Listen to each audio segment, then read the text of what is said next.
At my daughter's wedding, her groom pushed my face into the cake, mockingly exclaiming, "Try the dessert."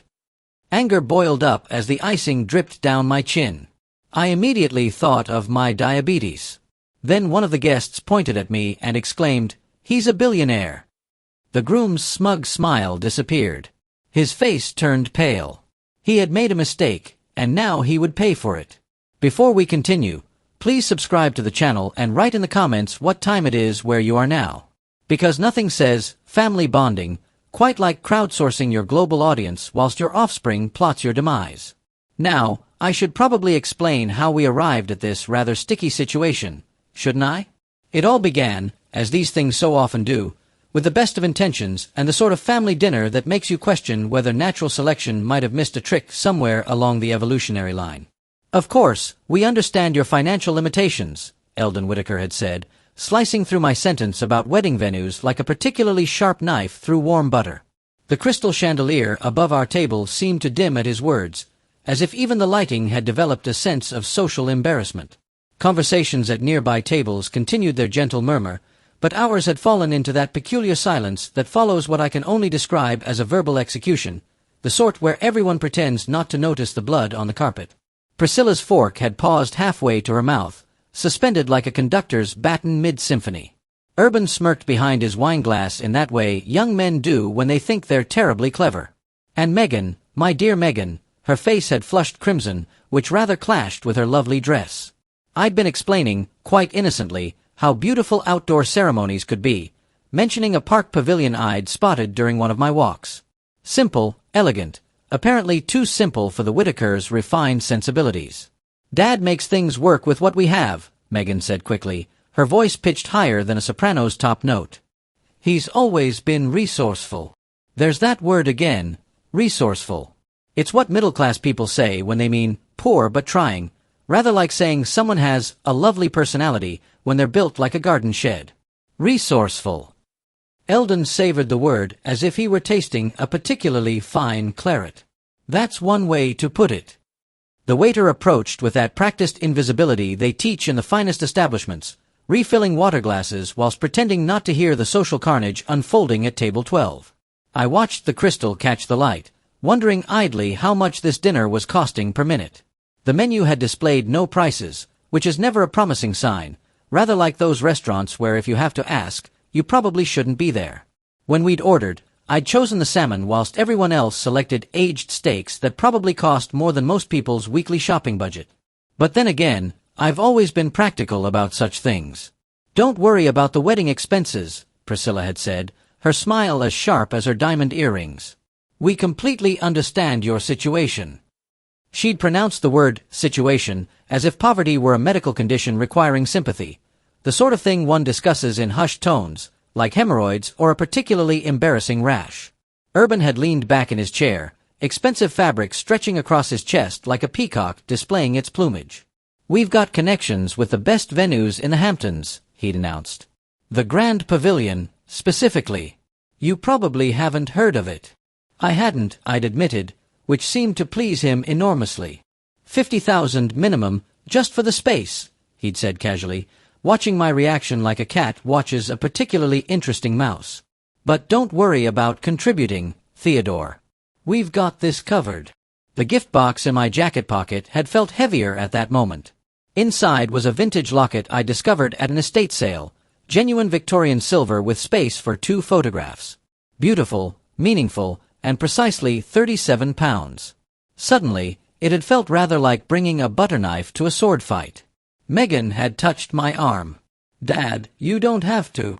"I always provide for my family," I'd said quietly, which was perfectly true, if not entirely complete. Eldon's laugh had been as dry as yesterday's newspaper. "Of course you do. In your own way." The dessert course had arrived on plates large enough to house a small family, gold leaf decorating chocolate constructions that looked more like modern art installations than actual food. I'd thought of my kitchen table at home, scarred wood where Megan had done her homework for 12 years, where we'd celebrated her university acceptance with a cake from the local supermarket. Different worlds, really. "We're planning quite the bachelor party," Urban had announced with the sort of enthusiasm usually reserved for military campaigns. "Private yacht, obviously. You're welcome to join if you can get the time off work. Time off work. I hadn't needed to request time off in 15 years, but they weren't to know that, were they? Priscilla had dabbed her lips with a napkin that probably cost more than my shirt. Theodore, what is it you do again? Investment consulting, I'd replied, which was true enough, if somewhat incomplete. How lovely. Small accounts, I imagine. The bill had arrived in a leather folder thick enough to house a small novel. Eldon hadn't even glanced at the total before sliding his black card inside, the waiter's grateful nod suggesting a tip larger than my monthly grocery budget. Outside, valet attendants had brought cars around like well-trained retrievers. The Whitakers' Mercedes had gleamed under the streetlights like something from a luxury car advertisement, whilst my Toyota Camry had looked rather like it had wandered into the wrong postcode entirely. See you soon, Eldon had called through his open window. We'll handle the real planning. I'd helped Megan into the passenger seat, her silence stretching between us like an unspoken question neither of us quite knew how to answer. The drive home had been punctuated by the sort of uncomfortable quiet that settles over families when someone said something they can't take back. Megan had fidgeted with her handbag strap, the leather making small squeaking sounds that seemed unnaturally loud in the confined space. The restaurant was beautiful, she'd said finally, the way one might comment on the weather to fill an awkward pause. Those chandeliers must have cost a fortune. I'd gripped the steering wheel tighter, watching exit signs flash past like markers counting down to an inevitable confrontation. Megan, I'd said, my voice coming out rougher than intended. We need to talk about Urban. Her posture had shifted like a cat suddenly alert to danger. What about him? The way he spoke tonight. His family's attitude toward. Toward what? Toward you. Toward us. She turned in her seat then, and in the brief illumination of passing headlights, I'd seen my daughter clearly, defending someone who'd allowed his father to insult me repeatedly, someone who'd smiled whilst it happened. Dad, they're used to having money. They don't mean anything by it. A lorry had passed us then, its headlights briefly flooding the interior, and in that moment I'd seen something I'd hoped never to see in my daughter's face, the look of someone making excuses for behavior she knew was wrong. Character doesn't change with bank account size, I'd said. Tonight showed me who they really are. You barely know them. I know enough. I've seen how Urban treats service workers, how he talks about people he considers beneath him. Tonight, that included me. Megan's laugh had been as sharp as breaking glass. You're being paranoid. And frankly, a little controlling. The word had hit harder than Eldon's condescension. Controlling, as if wanting better for one's daughter meant restricting her freedom to make spectacularly poor decisions. I'm not trying to control you, I'd said carefully. I'm trying to protect you from making a mistake that will cost you decades of unhappiness. A mistake. Her voice had risen like a kettle reaching full boil. My engagement is a mistake. Your engagement to him might be. Stop the car. What? Stop the car right now. I'd glanced at her face, illuminated by the dashboard lights, fury and hurt warring in her expression. This hadn't been the conversation I'd planned. This wasn't how it was supposed to unfold. Megan, let's just pull over, Dad. Now. I'd signaled and eased onto the hard shoulder, my heart sinking like a stone in deep water. Before the car had fully stopped, she'd been unbuckling her seatbelt. You don't understand anything, she'd said, grabbing her handbag with a sort of determined fury that brooks no argument. You don't understand Urban, you don't understand his family, and you definitely don't understand what I need. Sweetheart, please. What I need is support from my father, not judgment. What I need is someone who trusts me to make my own decisions. She'd opened the door then, cool night air rushing in with a smell of exhaust fumes and distant rain. Where are you going? Anywhere but here. She'd stepped out, then leaned down to look at me one final time. I'll call Urban to pick me up. At least he doesn't think I'm too stupid to choose my own life. The door had slammed with the finality of a judge's gavel, and I'd watched her walk toward a petrol station, her heels clicking on tarmac like a countdown timer. My phone had buzzed almost immediately. She was already texting him, probably already choosing him over me. I'd sat there until she was safely inside the fluorescent-lit convenience store, until I was certain she wouldn't be standing alone in the dark. Then I'd pulled back onto the motorway, alone with the radio playing softly and the weight of what I'd just lost. The empty passenger seat had seemed to echo with her absence, and as I'd turned into my driveway in Hoboken, my modest two-story house had looked smaller than usual, as if it were shrinking away from my disappointment. A week earlier, everything had been different. A week earlier, I'd been sitting at my kitchen table with morning coffee steaming beside the financial section of the Times, perfectly content with my quiet, predictable life. April 22nd had started like any other Tuesday, peaceful, routine, blissfully ordinary. The house had smelled of French roast and the faint lavender soap Megan preferred when she visited. My phone had rung at exactly 8:47. "Dad!" Her voice had bubbled through the speaker like champagne. "I have news." I'd set down my coffee, smiling at her excitement. "Good news, I hope." "The best news." Urban proposed. The joy in her voice had been infectious, temporarily dissolving whatever reservations I'd harbored about her boyfriend. She deserved love, deserved someone who cherished her the way she deserved to be cherished. "Tell me everything," I'd said, settling back in my chair. "It was perfect, Dad." He took me to Central Park, to that spot overlooking the reservoir where we had our first date.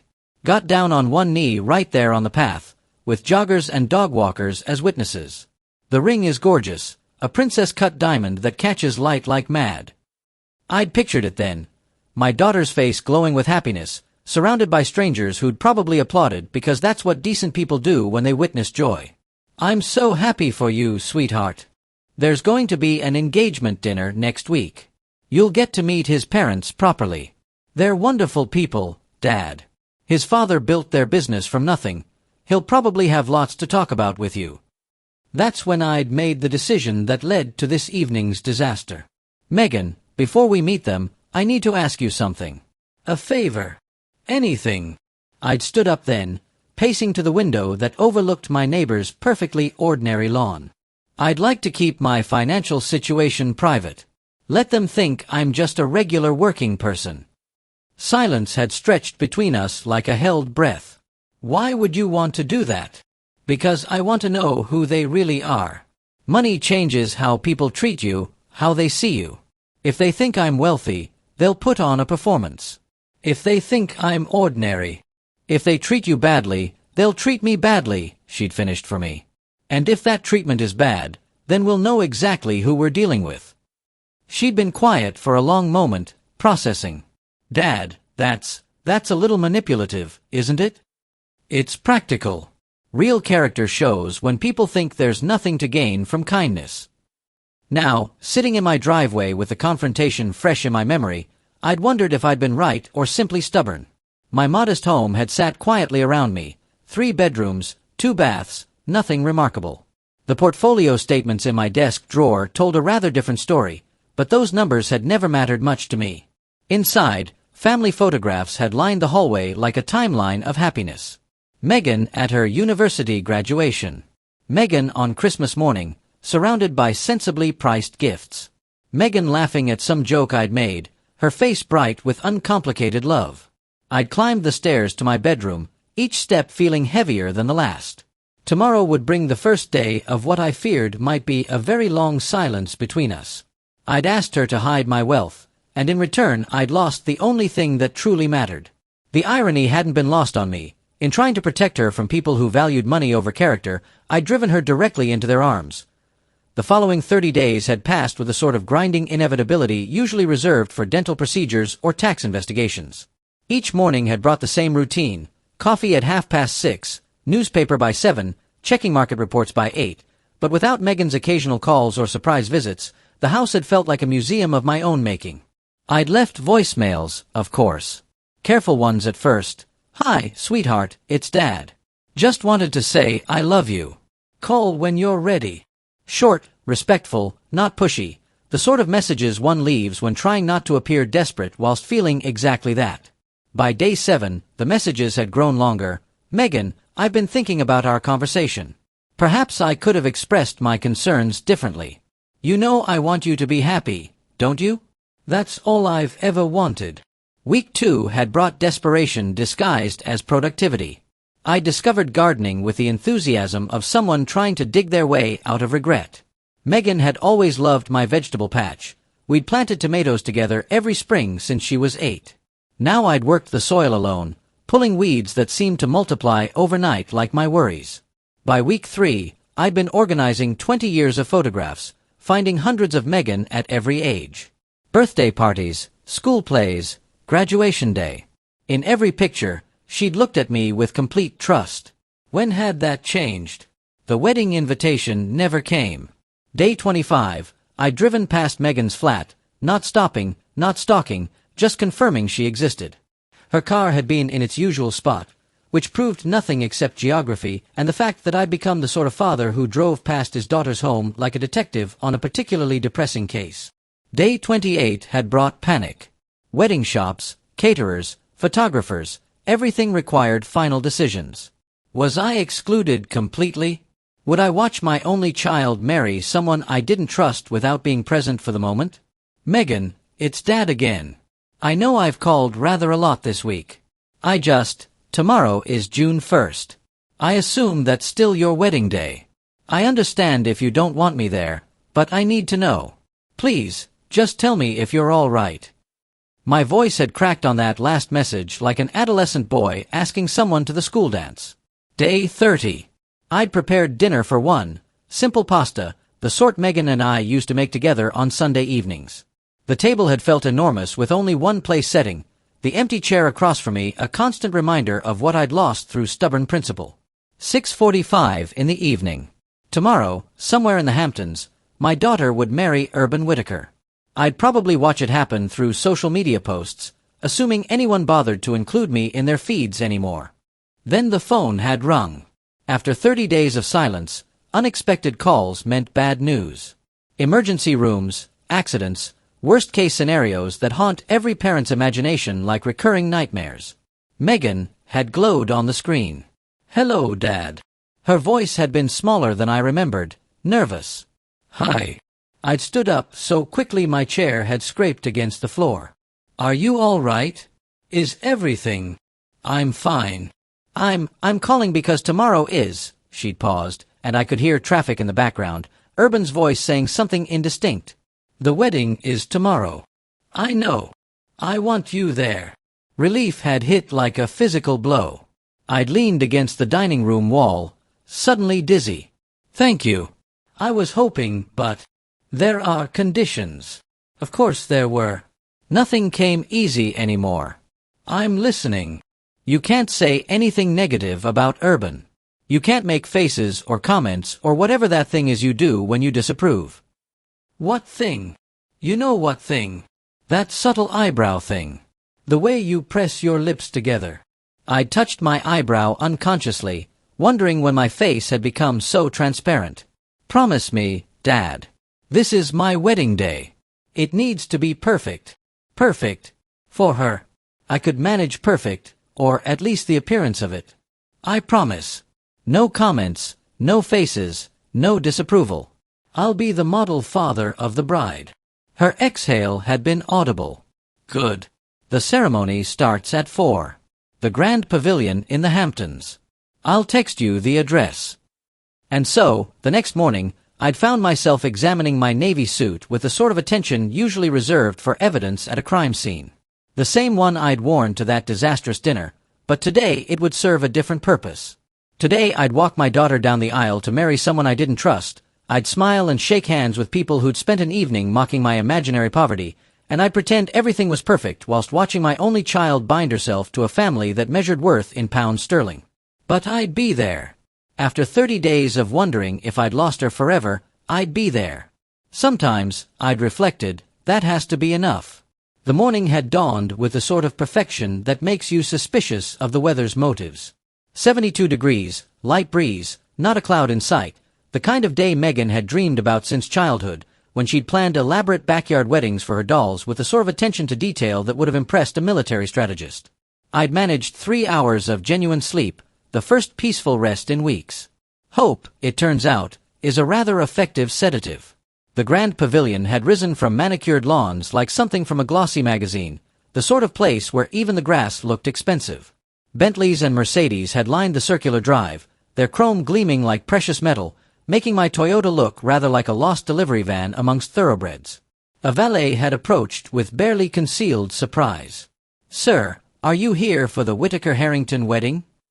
"I'm the bride's father." His expression had shifted to professional sympathy, the sort reserved for charity cases and distant relatives. The venue's entrance hall had sparkled with crystal chandeliers worth more than most people's houses. Floral arrangements had towered like small trees, each bloom perfect, each stem precisely placed. The air had smelled of expensive perfume and imported lilies, the sort of opulence that makes you check your shoes for mud. "Theodore."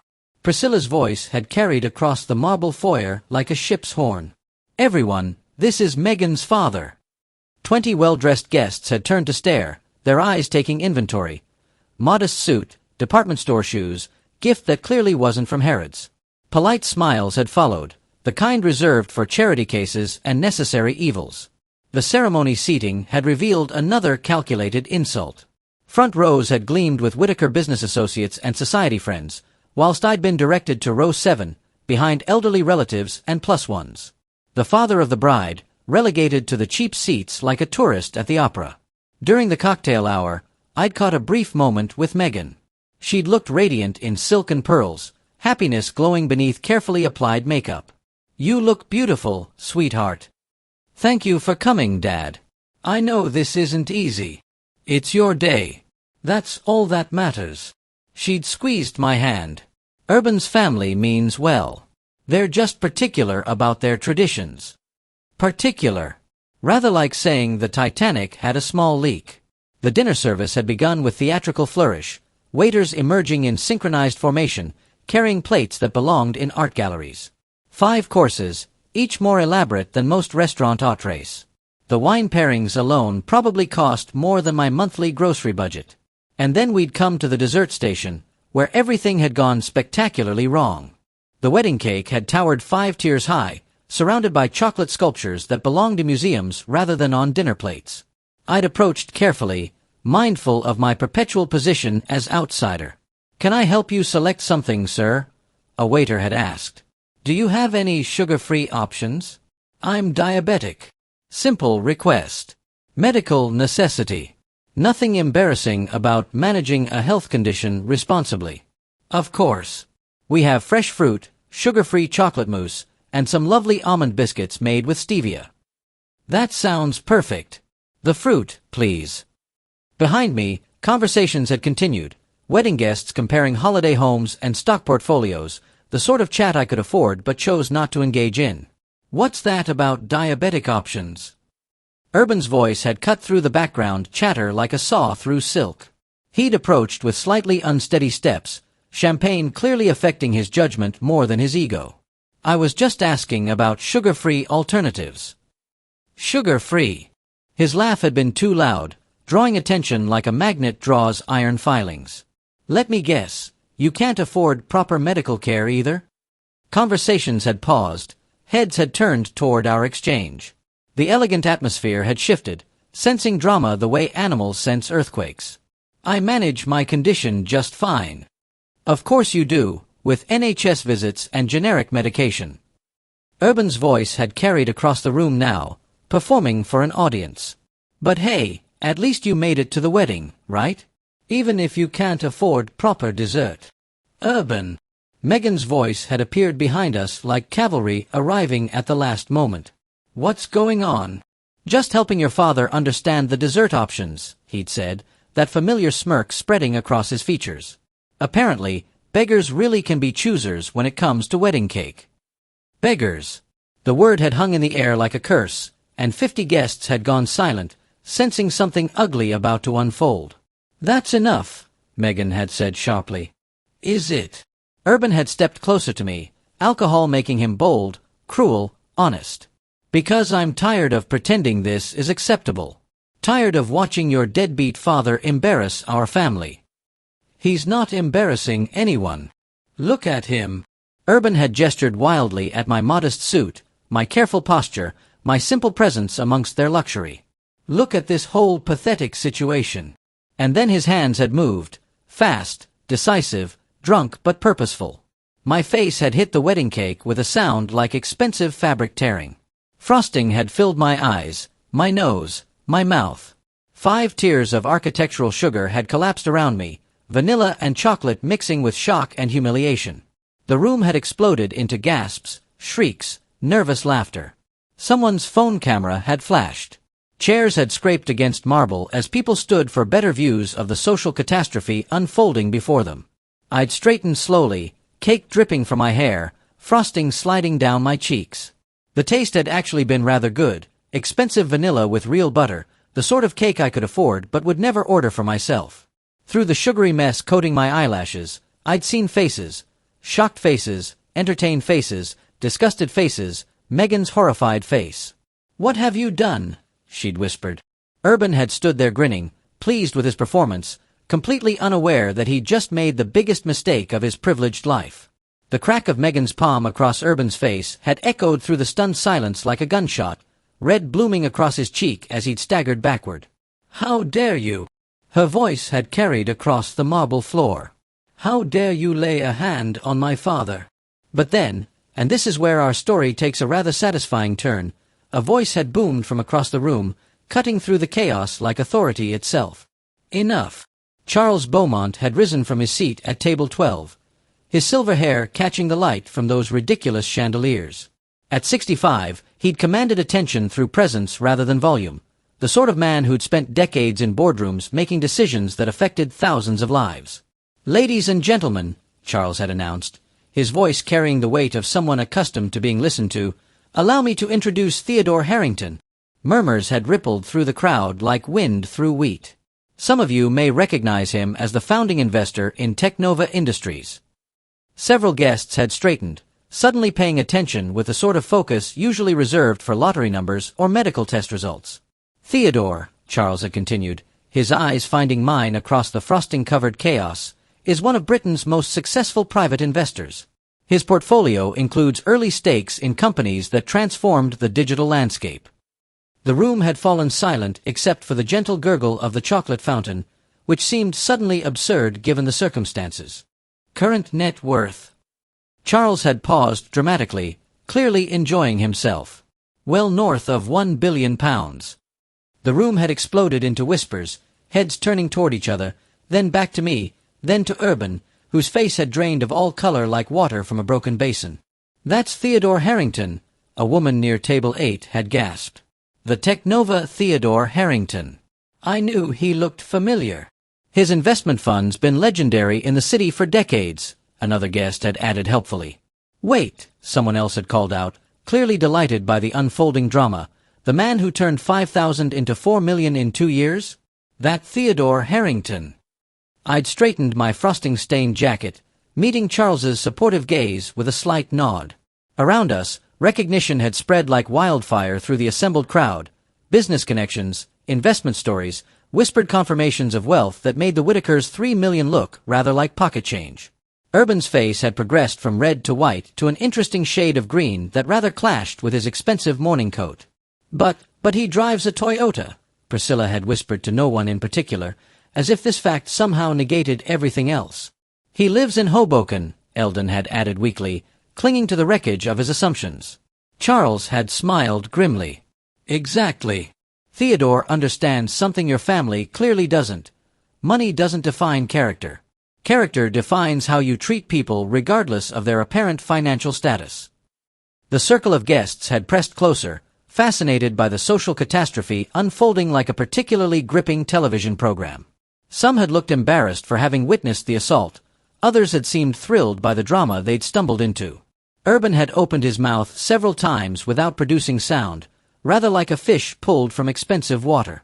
I'd finished wiping the last of the cake from my face and looked around the room at all the staring faces, people who'd ignored me an hour ago now watching with newfound respect and barely concealed mortification.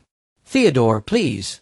Eldon had reached me first, his business instincts finally overriding his social paralysis. "This is all a terrible misunderstanding." I'd continued brushing cake crumbs from my sleeves, maintaining the same quiet dignity I'd shown all evening. "Misunderstanding?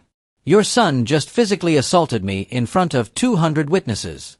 Which part did I misunderstand?" Urban had stumbled forward, alcohol and panic making him clumsy. "Mr. Harrington, sir, I didn't know. I mean, if I'd realized. Realized what? That I might be wealthy. I'd shaken my head slowly. So assault is acceptable if the victim is poor? No, that's not. I didn't mean. Urban's words had tangled around his tongue like fishing line in a strong wind. And that, dear listeners, is how a simple wedding cake became the instrument of poetic justice, and how a billionaire's revenge was served not cold, but covered in rather expensive buttercream frosting. But our story doesn't end there, because the most satisfying part was yet to come, my daughter's reaction, and the choice she made in that marble-floored pavilion, surrounded by the wreckage of her wedding reception and the social ambitions of people who'd finally learned that appearances can be rather deceiving indeed. Evening air had washed over me like absolution as I'd stepped outside the grand pavilion, leaving behind muffled voices and the social catastrophe I'd inadvertently orchestrated. The parking lot had stretched before me, my modest Toyota waiting like faithful old dog among the abandoned luxury vehicles. Footsteps had pounded on marble, then concrete, someone running. Dad, wait. I turned to see Megan lifting her wedding dress, designer silk trailing as she'd chased me across the tarmac. Her carefully styled hair had loosened, makeup streaked with tears I hadn't seen her shed. Sweetheart, you should go back inside. It's your wedding. No. She'd stopped in front of me, breathing hard. It's not. Not anymore. We'd stood there in the golden evening light, father and daughter separated by months of hurt and misunderstanding. Her wedding dress had cost more than most cars. My suit was stained with cake that probably cost more than most dinners. I'm so sorry, she'd whispered. You were right. About everything, about Urban, about his family, about what money does to people. I'm sorry too. I should have told you the truth from the beginning. Why didn't you? I'd looked toward the ocean, visible beyond the pavilion's manicured gardens. Because I wanted you to choose someone who loved you for who you are, not what I have. I wanted your relationships to be genuine, like ours. The question had hung between us like a bridge I wasn't sure we could cross. Our relationship is genuine, I'd said finally. It survived wealth, poverty, conflict, separation. It survived tonight. Megan had stepped closer, her hand finding mine. I spent 2 months angry at you for not trusting my judgment. But you knew. You saw what I couldn't see. I saw what I was afraid to see. Sometimes being right doesn't feel like victory. She'd laughed, but it had come out more like a sob. I just left my own wedding reception to chase my father across a car park in a 20,000-pound dress. 20,000. I'd raised an eyebrow. For that much, it should have come with better running shoes. Her laugh had been real this time, the sort that bubbles up from genuine amusement rather than social obligation. Take me home, Dad. What about your reception? Your guests? What about them? Let Urban explain to his family's friends why the bride disappeared. Let them sort out their own social disaster. I'd looked at my daughter in her expensive wedding dress, standing beside my 10-year-old Toyota Camry. The symbolism hadn't been lost on either of us. Sometimes the most valuable things in life can't be bought, and sometimes the simplest choices are the most profound. You're sure about this? I've never been more sure of anything in my life. The drive back to Hoboken had taken us through familiar territory, past the places where I'd raised her, where we'd built a life based on values rather than valuations. The late afternoon sun had painted everything golden, making even the modest neighborhoods look magical, like something from a nostalgic film about simpler times. I understand now, Megan had said as we'd crossed the bridge toward home, why you live the way you do, why you never flaunted the money. Money is a tool, I'd replied, not an identity, not a measure of worth, just a tool for building the life you actually want. What life do you want? I'd pulled into my driveway, looking at the simple house where I'd raised my daughter to be strong, independent, and kind, the sort of person who'd walk away from a 20,000-pound dress if it came with strings attached to the wrong sort of people. This one, I'd said. Exactly this one. We'd sat in the car for a moment, watching the sun set over our neighborhood of simple houses, modest lawns, and genuine relationships built on character rather than capital. Come on, I'd said finally. Let's go inside. I'll make tea and we can figure out what comes next. Together, we'd walked toward the front door of the little house that had always been rich in everything that mattered. Love, integrity, and the sort of values that can't be bought at any price, even in the Hamptons. And if you're wondering what became of Urban and his charming family, well, let's just say that the fallout from the great wedding cake catastrophe of 2023 was rather more spectacular than the event itself. The Whitakers, it transpired, had built their entire social standing on a rather precarious foundation of borrowed importance and leveraged connections. When word spread, and in circles like theirs, gossip travels faster than bad news at a parish council meeting, their business associates began to distance themselves with a sort of enthusiasm usually reserved for avoiding contagious diseases. Urban himself made several attempts to contact Megan in the weeks that followed, ranging from tearful voicemails to increasingly desperate letters that read rather like ransom notes written by someone with a thesaurus and no sense of irony. She deleted them all without reading past the first paragraph, having developed what she called her automatic rubbish filter, a skill that proved remarkably useful in other areas of life as well. The wedding venue, I'm told, sent the Whitakers a rather substantial bill for additional cleaning services and structural damage to the dessert display. Apparently, my impromptu faceplant had caused a cascade effect that took out not only the wedding cake but also several chocolate sculptures and what the invoice rather grandly described as bespoke sugar architecture. Charles Beaumont, bless him, became something of a family friend after that evening. It turned out he'd been watching the Whitakers' performance with growing disgust throughout the dinner and had been rather hoping for an opportunity to puncture their pompous bubble. "Couldn't have planned it better myself," he'd said when he called the following week.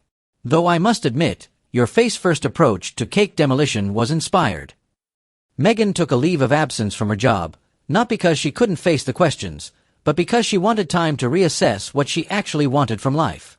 "I've been so focused on impressing other people," she told me one evening as we sat in the back garden, "that I forgot to impress myself." She spent the summer learning things she'd always meant to try: pottery, photography, and what she called aggressive gardening, which involved attacking the weeds with the sort of enthusiasm she'd once reserved for wedding planning. Watching her discover simple pleasures again was rather like watching someone remember how to breathe properly after years of holding their breath. The money, when I finally explained the full extent of it, didn't change much between us. She'd grown up with the values that mattered, and wealth was simply a tool that allowed us more choices about how to use our time and energy. We did make a few adjustments. Her flat was upgraded to something with central heating that actually functioned, and I finally replaced the kitchen table that had served faithfully for 15 years but was beginning to list to starboard like a ship taking on water. We also started a small foundation together, focusing on helping young entrepreneurs who had brilliant ideas but lacked the capital to pursue them. Rather fitting, really, considering how my own journey had begun with £5,000 and more hope than sense. The wedding dress, incidentally, was donated to a charity that provides formal wear for young women who couldn't otherwise afford it. Megan insisted on it, saying that something so beautiful shouldn't be wasted on regret when it could create joy for someone else. £20,000 worth of silk and French lace, bringing happiness to dozens of girls who deserved to feel like princesses on their important days. As for Urban, the last I heard, he'd taken a position with a small firm in Manchester, a considerable step down from his previous trajectory, but perhaps a necessary lesson in the sort of character development that money can't buy. His parents, I'm told, have relocated to Spain, where they're reportedly attempting to rebuild their social standing among expatriates who are too polite or too uninformed to ask awkward questions about wedding cake incidents. Megan eventually did get married, 3 years later, to a teacher named David who thinks vintage lockets are the most romantic gifts imaginable and who laughs at all my jokes, even the terrible ones. Their wedding was held in the park pavilion I'd originally suggested, with cake from the local bakery and flowers from the garden center.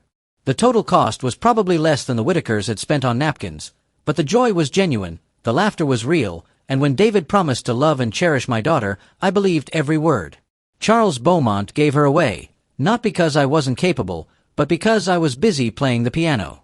Megan had asked if I would, and I discovered that some moments are too precious to experience from a distance, even if you are the father of the bride. The most satisfying part of the whole story, really, is that none of it was planned.